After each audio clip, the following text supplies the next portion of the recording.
Ternyata pemuda itu adalah Dulo. Ia terlihat sehat, dan dengan senyuman yang ramah, ia berjalan sambil mendekat.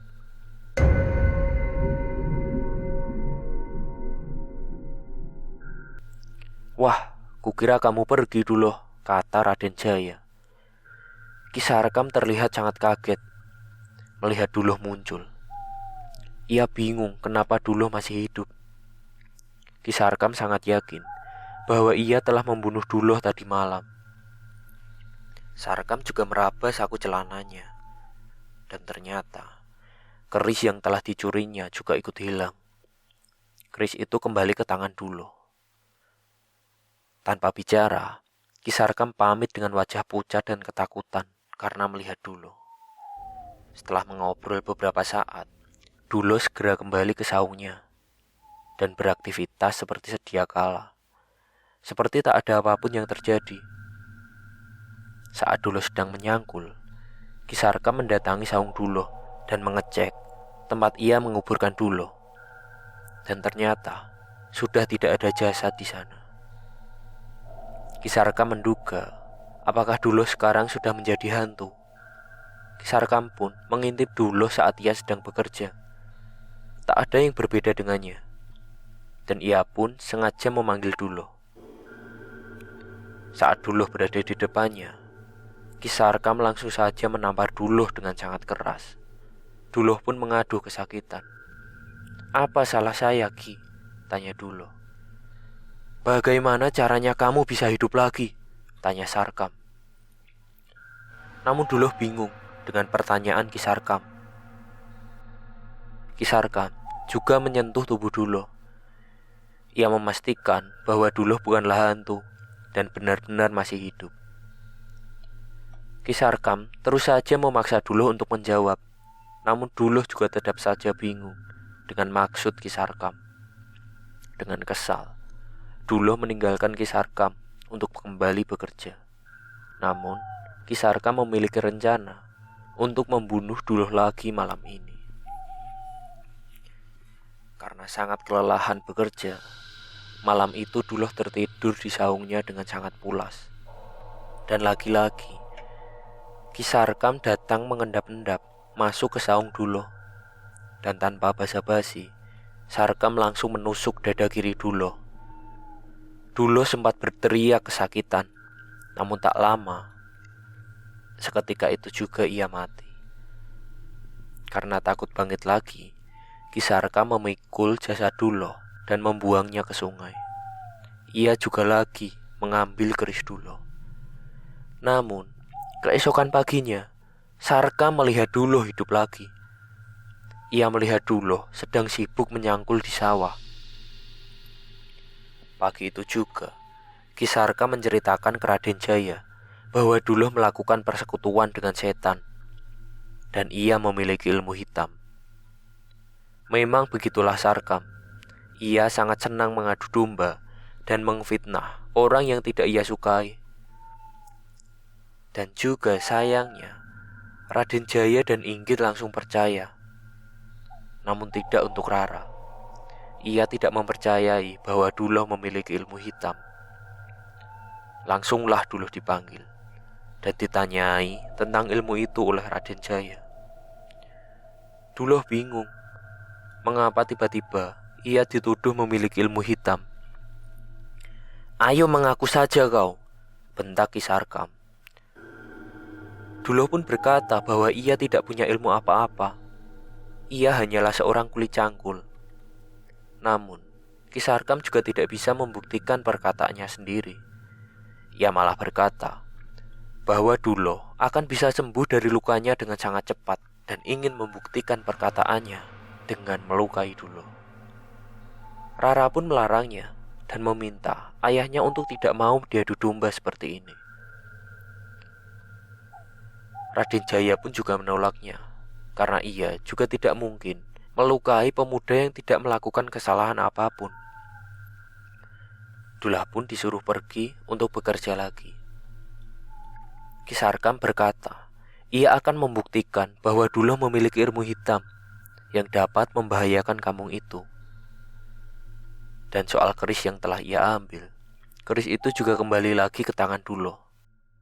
Ki Sarkam selalu berusaha untuk melenyapkan Duloh, namun ia selalu gagal. Tahun demi tahun berlalu.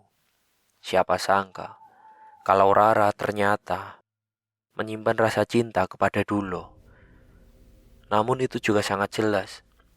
Raden Jaya dan Nyi Inggit tidak akan merestui cinta mereka. Karena mereka akan malu jika suatu saat putri mereka menikahi seorang kulit cangkul. Karena takut Rara berbuat nekat, Raden Jaya langsung menikahkan Rara dengan seorang anak pedagang kaya dari Lampung yang bernama Sangiang. Ia adalah pemuda tampan dan dirasa sangat cocok untuk Rara. Mau tak mau, Rara juga menuruti kemauan orang tuanya. Sedangkan nasib Duloh, ia masih menjadi kuli cangkul di sawah. Raden Jaya menggelar pesta besar. Ia menyembelih 5 kerbau. Hajat digelar 7 hari 7 malam tanpa henti. Namun sebenarnya Rara masih menyimpan rasa kepada Duloh. Ia menunggu kehadiran Duloh di pesta pernikahannya. Namun ia tidak tahu bahwa Duloh dilarang untuk datang ke pesta pernikahannya oleh Raden Jaya. Sebulan setelah itu, Rara malah menjadi semakin cinta kepada Duloh. Ia berusaha melupakannya, namun tetap saja tidak bisa. Padahal ia sudah memiliki suami yang sah. Begitu juga dengan Duloh. Ia sama sekali tidak bisa melupakan Rara. Namun, tak banyak yang bisa ia perbuat. Setiap malam, ia hanya bisa meratapi nasibnya dengan duduk di depan saungnya. Berbeda dengan Rara. Rara yang sudah merasa tidak bisa menahan cintanya lagi. Di tengah malam, saat suaminya sudah tidur, Rara mengambil sebuah obor dan berlari ke sawah untuk mendatangi Duloh. Saat itu, Duloh sedang melamun di depan saungnya. Rara langsung saja memeluk Duloh dengan sangat erat. Mereka pun berciuman, dan akhirnya mereka bersetubuh di saung itu. Mereka tidak menyadari bahwa diam-diam Ki Sarkam mengintip lewat celah bilik dan segera melaporkan kejadian itu kepada Raden Jaya. Raden Jaya dan Sangiang, mereka merasa sangat murka mendengar kabar itu. Mereka kemudian mengumpulkan warga desa untuk mengepung Duloh. Malam itu, puluhan penduduk berbondong-bondong ke sawah untuk menangkap Duloh. Saat sampai di sana, ternyata Duloh dan Rara masih dalam keadaan telanjang bulat.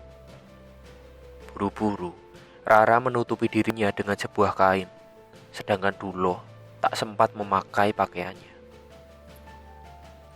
Ia diseret warga dengan keadaan telanjang dan langsung dipukuli oleh warga. Duloh pun sekarat. Namun, Sarkam datang dan menghabisi nyawa Duloh dengan menghantamkan sebuah batu ke kepala Duloh. Ia mati, kata Raden Jaya. Sebenarnya, Inggit merasa kasihan kepada Duloh, namun ia juga tidak bisa berbuat apa-apa. Ki Sarkam berkata bahwa Duloh akan bisa hidup lagi karena memiliki ilmu hitam. Raden Jaya pun kaget mendengarnya. Dan untuk membuktikannya, jenazah Duloh tidak dikuburkan, namun hanya digeletakkan begitu saja di depan rumah Raden Jaya. Dan saat itu, Rara menangis sekencang-kencangnya. Menjelang subuh, warga digegerkan dengan apa yang mereka lihat. Jenazah Duloh hidup lagi dengan semua lukanya yang sembuh. Ia punya ajian Pancasona, kata Raden Jaya. Iya, Duloh memang memiliki ilmu Pancasona. Namun, ia tidak pernah mempelajarinya. Itu adalah ilmu yang ia dapatkan secara alami dari leluhurnya. Dan hanya Dulohlah yang menjadi pewaris tunggal. Bahkan, sebenarnya Duloh sudah meninggal berkali-kali. Ketika ia tergeletak kelaparan selama berhari-hari di jalan setapak itu, Duloh kecil sebenarnya sudah mati. Namun ia hidup lagi karena memiliki ilmu Pancasona. Ia juga telah mati saat disiksa oleh Ki Sarkam saat masih kecil karena sering dipukul di bagian dada dengan sangat keras. Namun ia juga hidup lagi. Kebetulan, di desa itu ada seorang dukun yang mengetahui tentang ilmu Pancasona. Raden, kita buang saja Duloh di lembah. Di desa itu memang ada sebuah lembah yang sangat dalam dan curam. Jika ada yang masuk, dijamin tak akan ada lagi yang bisa keluar dari sana. Duloh pun diseret warga ke lembah itu. Rara pun memohon kepada ayahnya untuk tidak membuang Duloh ke sana. Namun Raden Jaya sudah gelap hati dan tetap akan membuang Duloh ke sana. Sebelum dibuang ke lembah, Raden Jaya juga menyuruh warga untuk membungkus tubuh Duloh dengan kain putih dan mengikatnya agar ketika berada di bawah, Duloh tidak akan bisa berkutik lagi. Bahkan, dukun itu juga menancapkan sebuah keris panjang ke perut Duloh. Itu bukanlah keris biasa. Orang yang memiliki ilmu Pancasona tidak akan bisa berkutik selama keris itu menancap di tubuhnya. Sesampainya di bibir lembah, mereka langsung saja melempar Duloh ke lembah itu. Tak lama setelah itu, entah apa yang dipikirkan oleh Rara. Ia ikut melompat ke dalam lembah itu. Ia ingin ikut mati bersama kekasih hatinya. Tak ada yang berani menuruni lembah itu karena terkenal sangat dalam dan angker. Rara pun akhirnya juga mati di lembah itu. Dan lembah itu diberi nama Lembah Rara.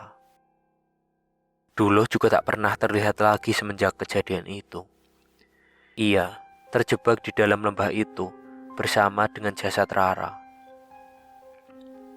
Bertahun-tahun kemudian, saat kampung itu juga sudah berganti generasi, lembah itu juga sudah tidak sedalam dulu karena tertutup dengan tanah.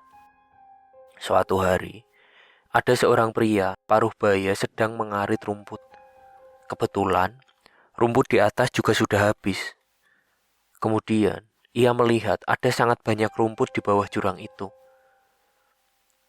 Awalnya, ia tidak menemukan keanehan apapun. Namun tak lama, ia mendengar suara erangan seseorang. Ia kaget dan terengah-engah. Suara apa itu tadi? Pikirnya. Karena penasaran, ia mencari dari mana sumber suara itu. Ternyata, suara itu berasal dari dalam tanah. Karena penasaran, ia langsung saja menggalinya.